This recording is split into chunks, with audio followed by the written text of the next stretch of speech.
Welcome to Unlocking Your Truth, another podcast by Dr. Lesley Phillips.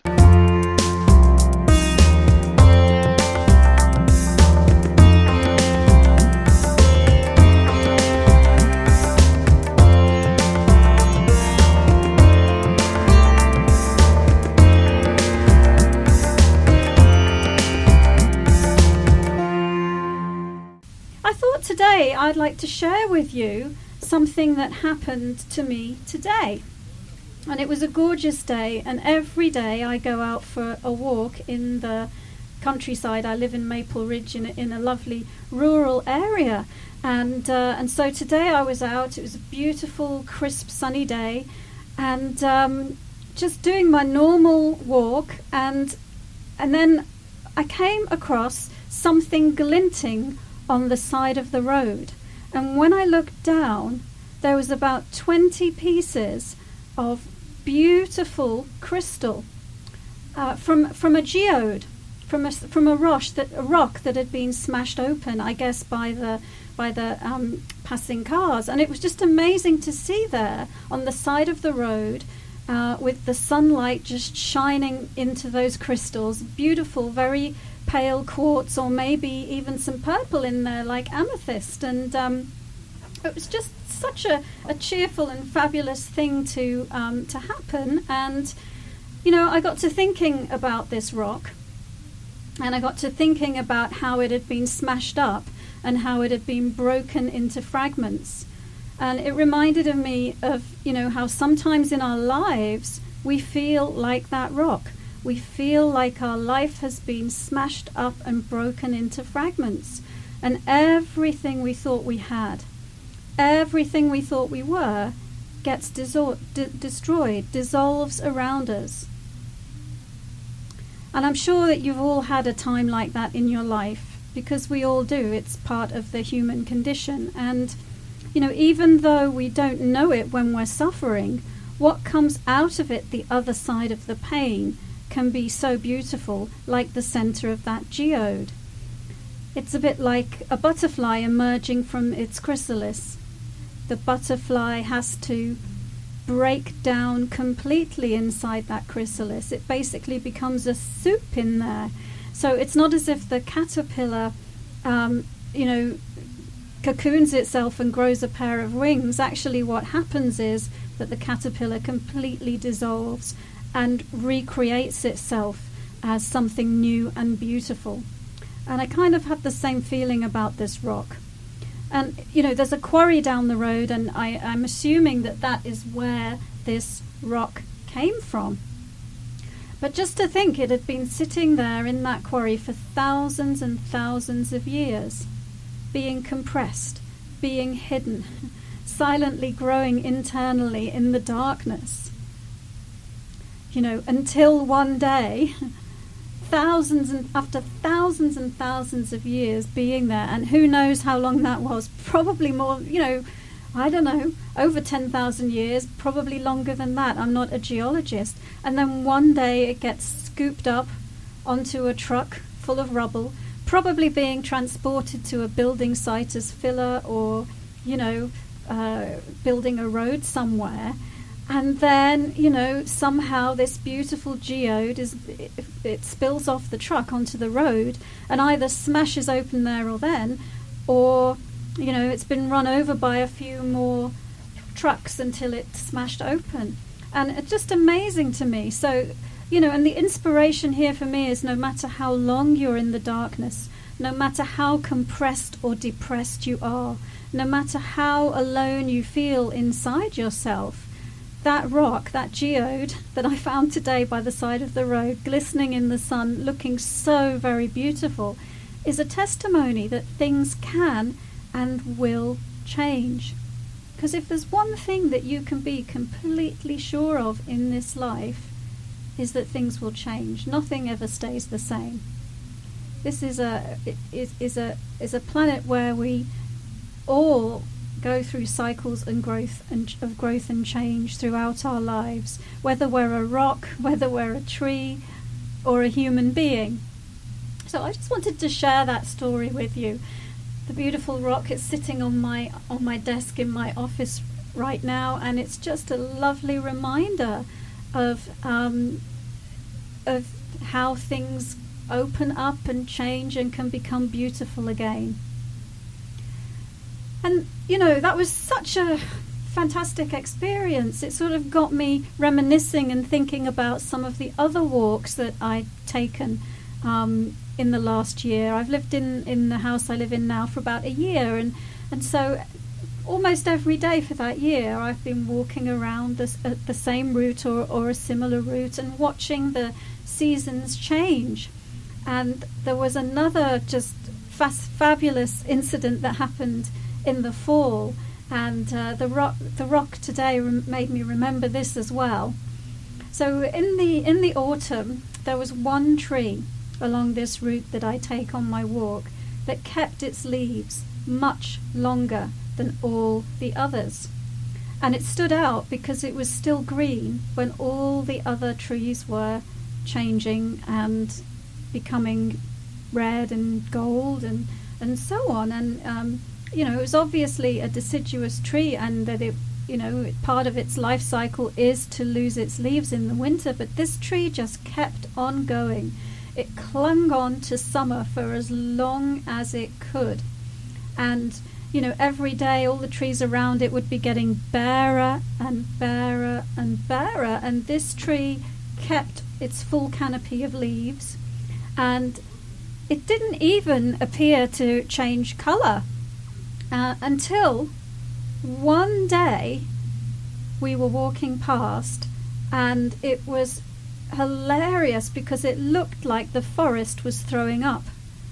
This tree that had been clinging on, that had been resisting change, that had been holding on to its summertime reality, all of a sudden had surrendered to the inevitable, had realized that I guess there's no point, I can't keep this up forever, and it had just completely given in. And it was literally like somebody was throwing confetti at a wedding, the way that these leaves were just being thrown out of this tree. And honestly, it reminded me of a Disney movie, like a cartoon where the trees are alive, and this tree was it was throwing up. And it reminded me as well about how we tend to resist change, how we as human beings hold on to what is and deny the change that is happening all around us, just like that tree. Like that tree was in denial that the summer was over and it was time to shed its leaves and turn within for the winter. And just like that tree, when we do that, when we get into resistance, one day the pressure to change can get so intense, just like the tree, you can't hold on anymore. And once again, your reality can go into crumbles all around you. And, just like I was talking about earlier, that can feel painful. Change and transformation can, can feel very painful. And so the tree has a message, which is, during those painful times, those transitional times, it can be really good to just gather your energy in and turn within and do some meditation. Spend some time focusing inwardly and thinking about your life and thinking, and mourning what has passed and what you've left behind and preparing yourself for the new cycle. And, I can't wait for the spring when I see what happens to that tree. I'm sure it won't follow the trend. I'm sure that there'll be some other exciting story that I can tell you about that tree. And so all of this talk about nature, it's been colouring my thoughts today, and it reminded me of another nature walk. And this time was to a local waterfall. And I absolutely love waterfalls. They're so very powerful and cleansing. Anywhere where there's water is one of my favourite places to go, whether it's the ocean, a river, or definitely a waterfall, because the waterfall reminds me to ground. I think I've told you about grounding on this show before, and it's just a fantastic meditation technique that really helps you get in touch with your reality and take charge of your life. But the other thing is, all that water just powerfully cascading. I feel like I can just release my cares into the waterfall and have them carried away. It's just so very cleansing to sit and meditate by the side of a waterfall. And that this particular day, we sat on a rock and we were watching, just meditating and looking at the water and really enjoying. It was the summertime. And one of the things I noticed was after this water had cascaded down the waterfall, there were two streams. In front of the rock that we were sitting on, the water continued to be really tumultuous, crazy, splashing everywhere. There were lots of rocks for it to bash against. And then behind us, the water was streaming in really peaceful, gentle manner over the rock, just in a really calm way. And this also reminded me about the change and transformation that we can go through in our lives, and how sometimes it can be really tumultuous, like crashing into rocks and feeling like you have no control, and feeling like you're a victim, and feeling like you have no power, and or it could be tumultuous in an exciting way. It could be tumultuous in a passionate way, or it can be very gentle, peaceful, and supportive. And the funny thing is, the water came from the same source, and it was ultimately going to the same destination. Just like all of us, we all come from the same source, and ultimately we're going to the same destination. And just like the waterfall, we can create our reality in different ways, depending on what we prefer, if we're creating our life in a conscious fashion, or depending on what thoughts and beliefs we're holding in our reality, if we're creating it in an unconscious level. But we can choose to create our lives in a peaceful and tranquil way, or a hair-raising and exciting way. And either way, we're in a state of continuous change and continuous growth. So, what do you choose? Do you choose a path of peace, a path of passion, or a path of pain, or a little of all three? I think most of us end up with a little of all three, don't we?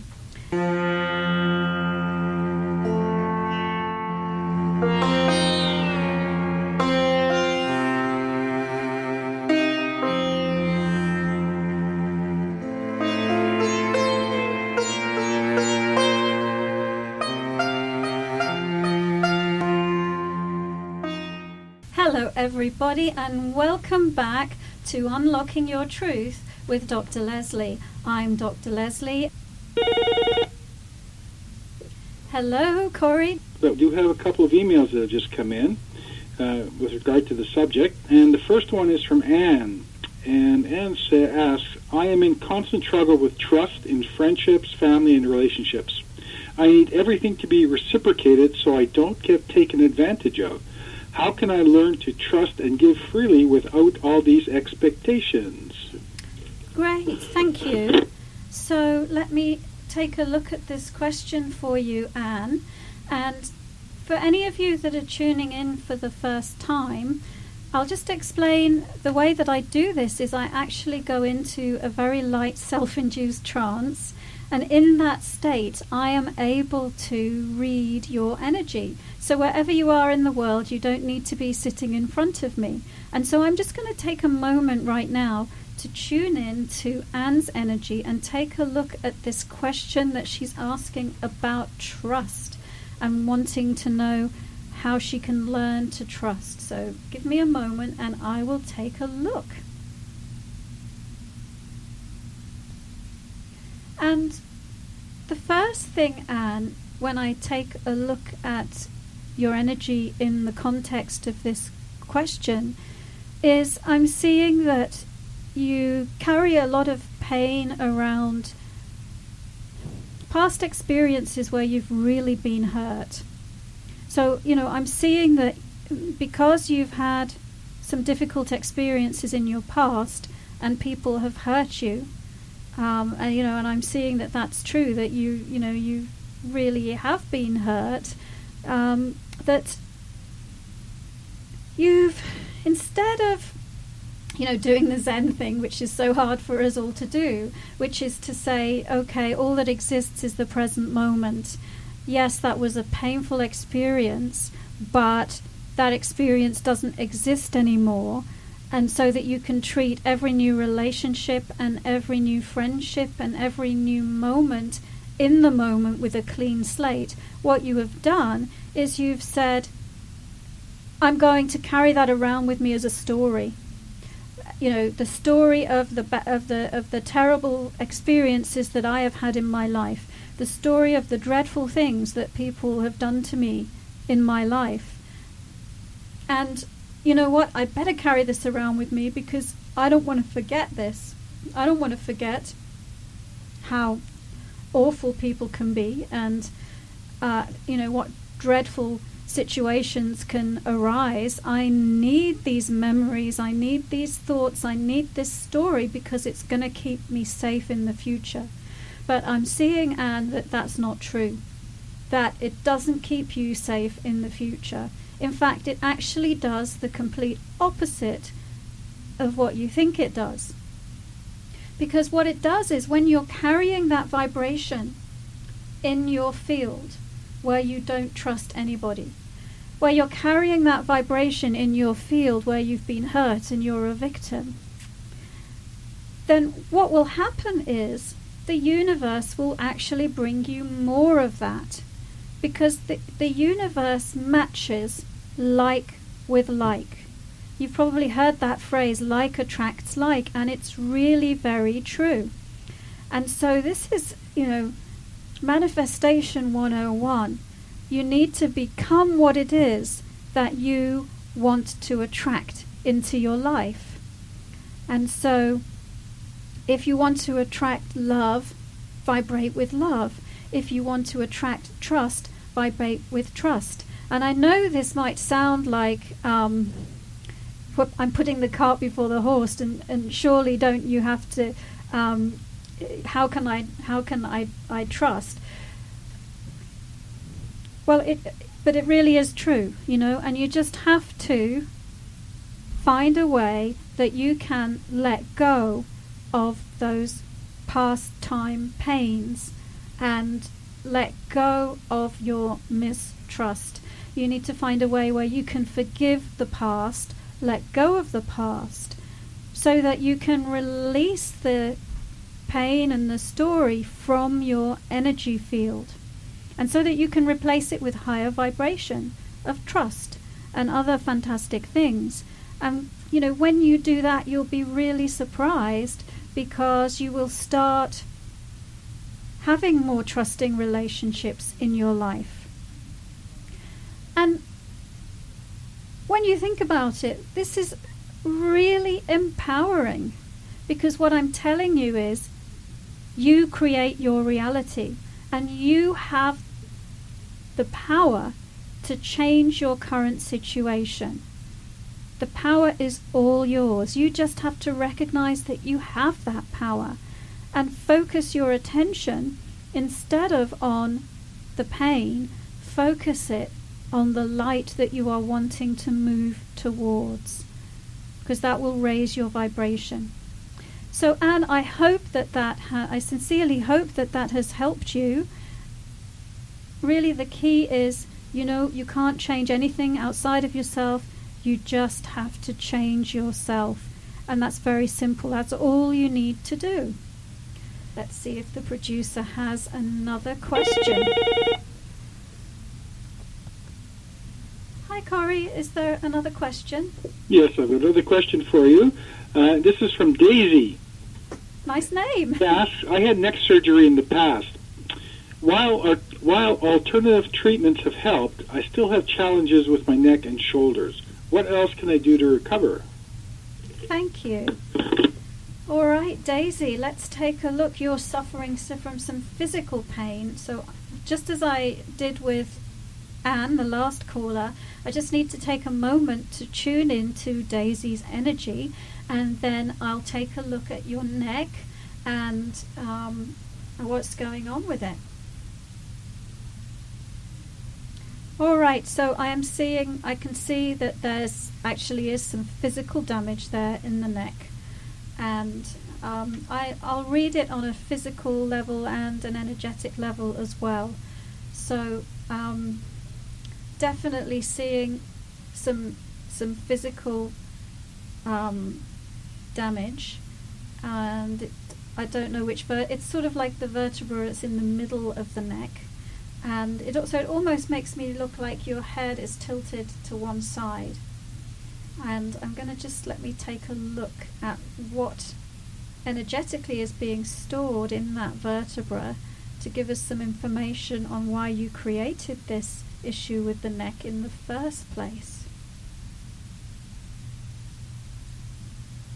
Well, one of the things that's coming up is resistance. And it looks like it has to do with resistance to a significant other. And so it's almost like, I don't know how old you are or whether you're married or not, but I would bet that you're married and that you've been married for quite some time, because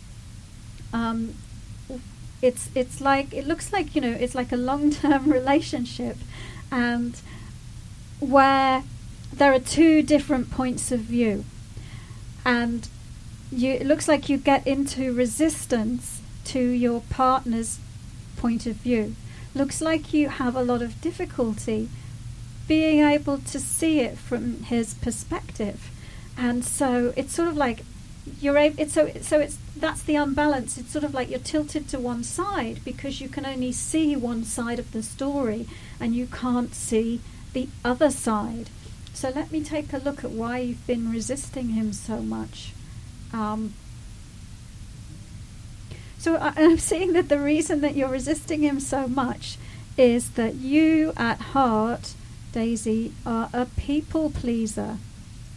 And that's a really common trait, and very common in women as well. But, we tend to be brought up that we're here on this earth to please other people. We're here on this earth to make other people's lives pleasant and happy and fulfilled, and actually that ought to come first before our own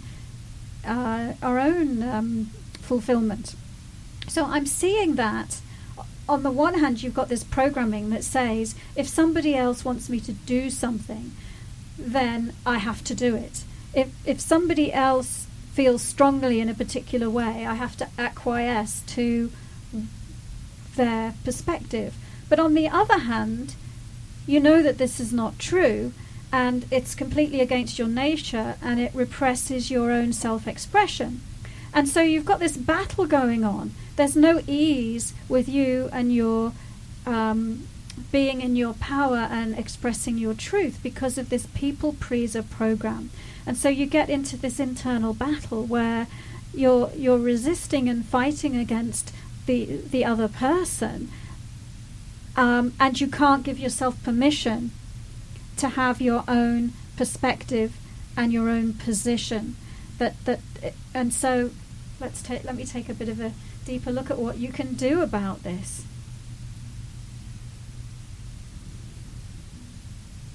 Well, I mean, really the main thing is to deprogram yourself from this idea that you have to put other people first. It's so common, and so many people just really believe this to be the truth, but it's not. My favorite story to illustrate this is to say, when you're on an aeroplane, and if the aeroplane is going down in smoke and the oxygen masks come from the ceiling, they will say to you, make sure you put your own oxygen mask on first before you help anybody else. So it's really important for us to take care of ourselves, take responsibility for ourselves, and yes, put ourselves first, because only when we do that will we have enough energy to spill over and help other people. And so, it's almost like, so I'm seeing that what do you need to do? In a way, more of what you've already been doing. So you say that you've been going to alternative treatments and so on and so forth, but just really talking to your body and listening to your body and saying, what do you need? And let your self have more of the things that you need to keep you happy and fulfilled. And then when your partner is expressing an opinion or asking something of you, you won't feel so overextended that you're having to resist it. So that's the first piece of advice that I can give you. And then the second one is,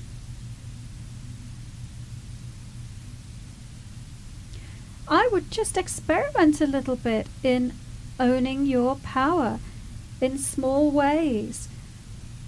It looks like you're afraid. You're afraid of saying what you want. You're afraid of saying what you need. You're afraid of saying if you don't want something.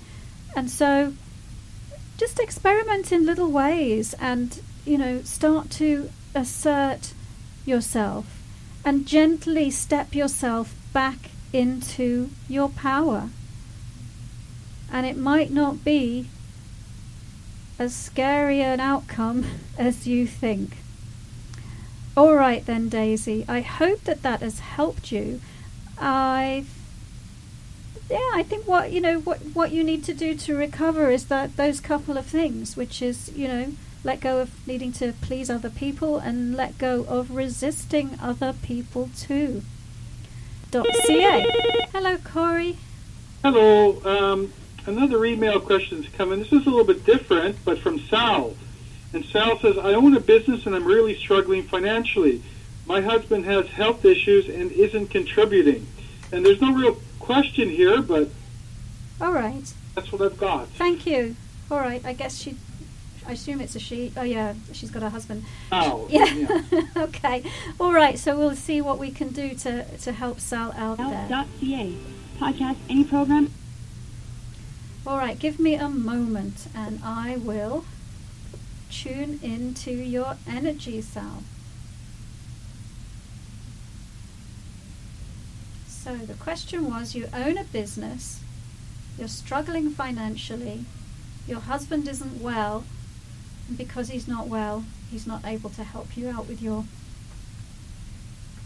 either your business or your finances. So let's see.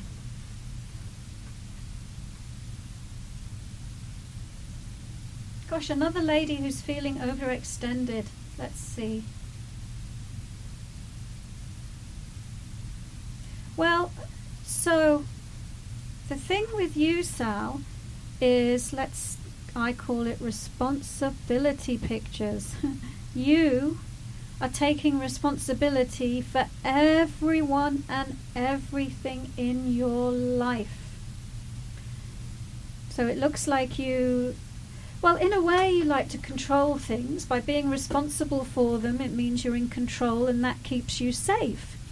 But I'm also seeing, by being so responsible for everything and everyone in your life, you don't leave room for them to take responsibility or share responsibility. So again, with every question I answer, my focus is always on the person asking the question, because you create your own reality. You can't do anything about another person. You can't heal another person unless they want to heal. You can't,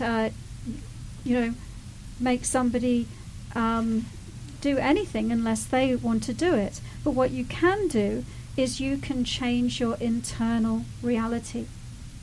So the first thing I would encourage you to do is start working on letting go of your responsibility. And and increasing your ability to receive from others. Now, it sounds like, the problem is, well, I need to receive more. So, but here's the thing: it's like I said to an earlier caller. You need to be the vibration that you want to attract to yourself. And at the moment, you are actually running more male energy than female energy. And you need that female energy to put you in a place of receptivity.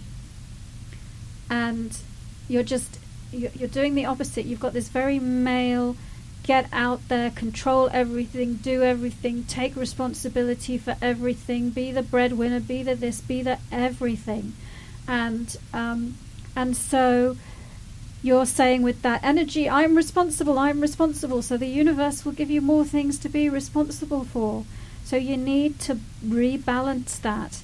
Increase your receiving, increase your flow of female energy so that you're more in balance, and then you'll start to receive help. Let me take a look at your husband as well for you.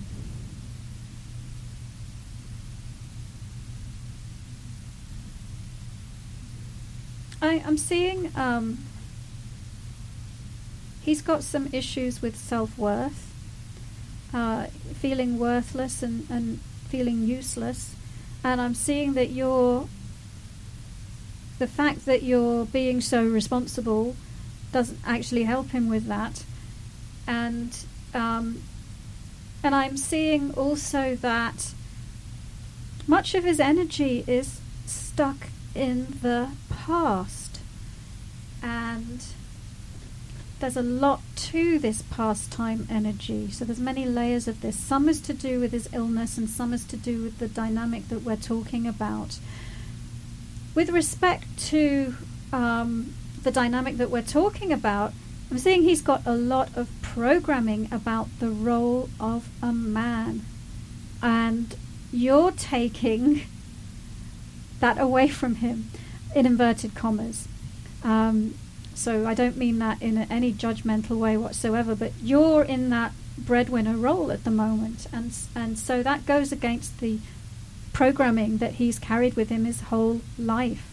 And so it looks like, what would help him is if he could work on breaking down his programming about what it is to be a man and what it is to contribute to the relationship.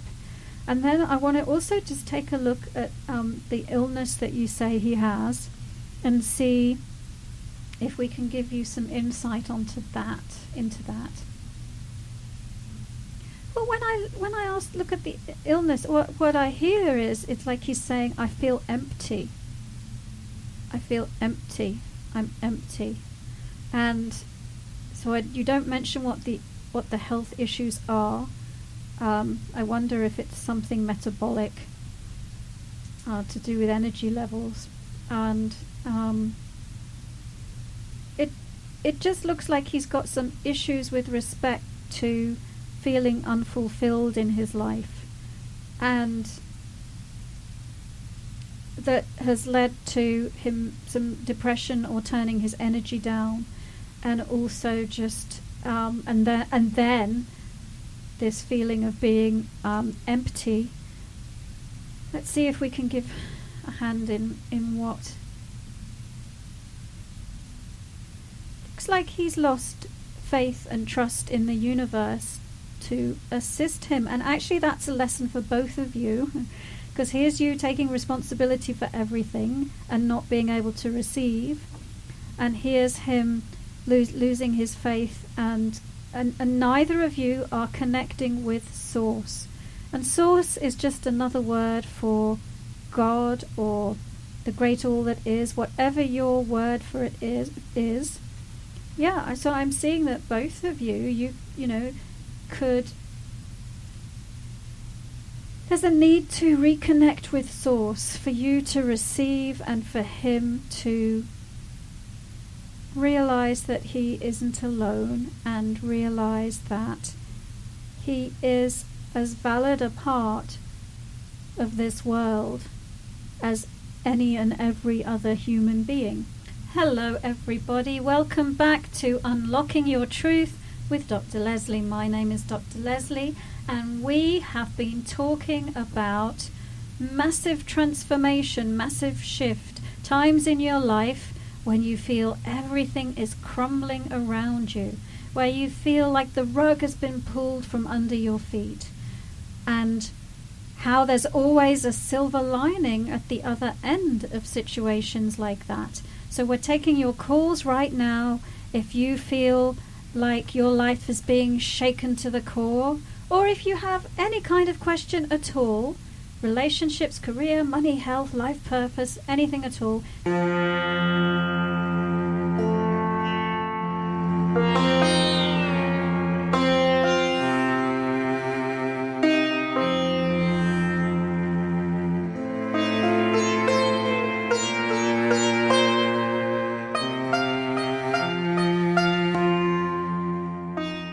Hello, Dr. Lesley. Hi. I have another question that's just come in, and this is kind of a long question, and it's from Nina.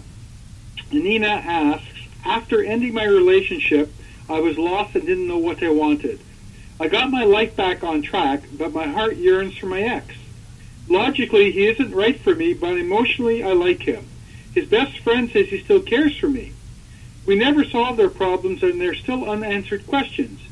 Is my decision to let him go right? Could we get back together? Will he work on our relationship? Thank you, Corey. 516306. Email.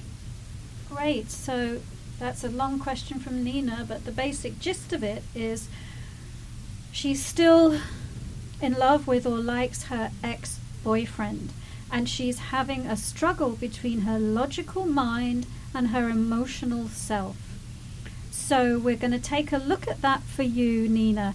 And if you're just tuning in just now, I'll just explain. My name's Dr. Lesley Phillips, and I am a professional intuitive, and I'm going to take a moment right now to tune in to Nina's energy, wherever she may be, and give a little reading about this situation.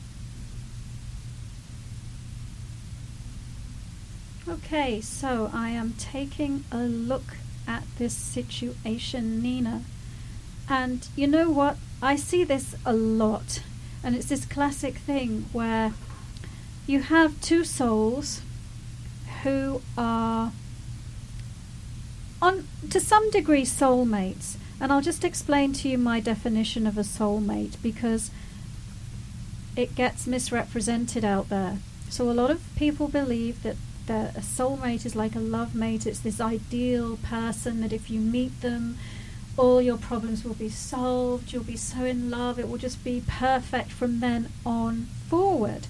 That's not what a soulmate is. A soulmate is somebody in your soul group, somebody who you have known through many lifetimes, somebody who you tend to incarnate together with, and play different roles for one another, reflect different lessons back and forth for one another. So I'm seeing that this ex-boyfriend of yours is part of your soul group. And as such, there's an enormous amount of affinity between the two of you. An enormous amount of affinity and love on a soul level. You're here to support each other, to help each other expand, and to help each other grow. Now, how that translates into physical reality is never necessarily all hearts and flowers. It can be some of the most painful relationships and experiences that you'll ever have, because your soulmate will stretch you to the limit. So we'll start there. This chap, it looks like he's a soulmate, and that explains why you feel the way that you do about him, because there's one level of your being that totally recognizes who he is, that he's somebody that is very important to you, and he is somebody that you love, and he loves you. That's all completely true. But now here you are in these two bodies, in this physical lifetime, with all of the baggage that comes with that. You're not existing in a state of pure spirit and pure bliss right now. You're in physical bodies in the physical world. And so things get more complicated. And so it looks like you're at the same time you're tuning into the spiritual reality and the physical reality, and also the emotional levels and the intellectual levels as well. And that's getting you really, really confused, because you don't know which one to believe. Shall I believe my logical mind when I weigh up the pros and cons? This is not a good partner for me. Shall I believe my emotions, my heart? I feel so much for him. What should I believe? And so let me just take a look. And I'll keep it simple. I'm going to look at you, Nina, if you were together with this man, and you, Nina, if you were not together with this man.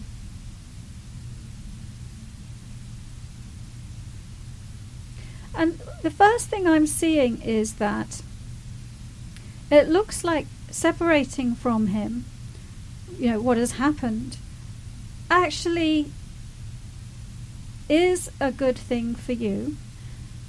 And and I'll tell you why I'm saying that. The reason that I'm saying that is it looks like you have some issues around, let's call it self-love.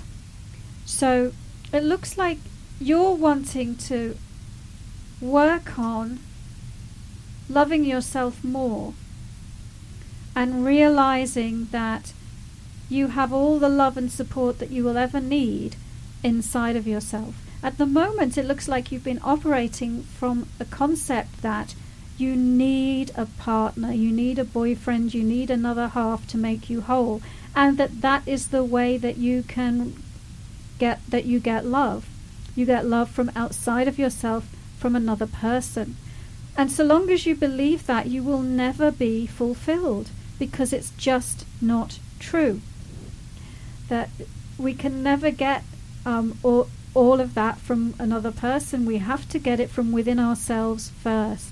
And so I'm seeing that from a spiritual perspective, this separation from this person has been helpful for you.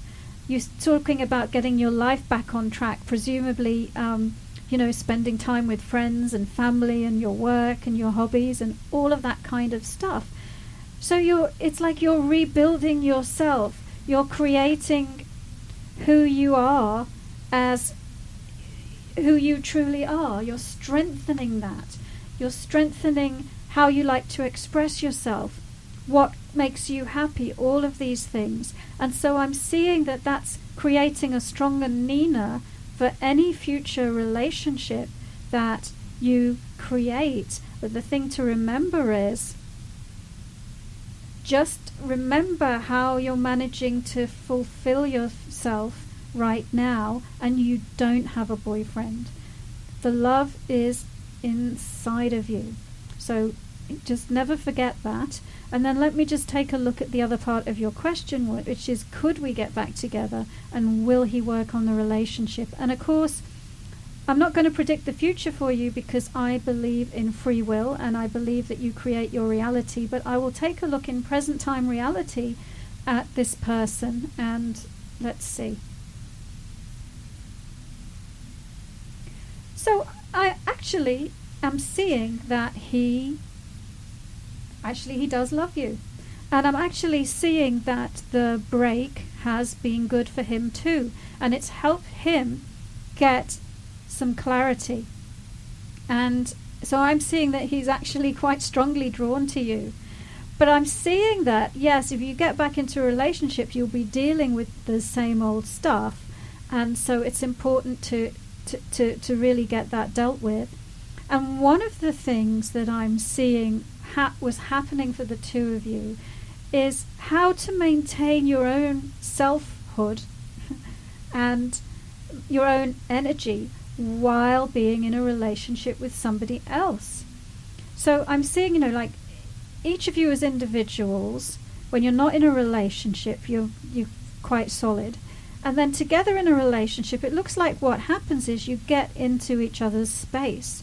So if you're being passionate about something, or you're in an argument or something and you're trying to persuade him, your energy goes into his space. And I'm seeing that your energy in his space is really super uncomfortable for him, makes him really angry, makes him want to reject you, makes him want to back away from you. And then I'm seeing that the same things happens with him, that his energy gets into your space, and that when that happens, you feel miserable, you feel depressed. And so it looks like, it's possible. There's a lot of affinity between the two of you, but as you mentioned, there's still some stuff to be figured out by the two of you. And to be quite frank, it's the same stuff that all people in relationships deal with. So it's really about how can you be in a relationship and not lose yourself. Well, thank you so much for your question, Nina, and I hope that has helped you. We're nearing the end of tonight's program, and I look forward to connecting with you all again next week. Thank you for joining us. You've been listening to another Unlocking Your Truth podcast by Dr. Lesley Phillips. For more information, go to our website at drlesleyphillips.com. That's drlesleyphillips.com, where you can ask questions or send her an email, and there's many free gifts on there for you as well. Come back again.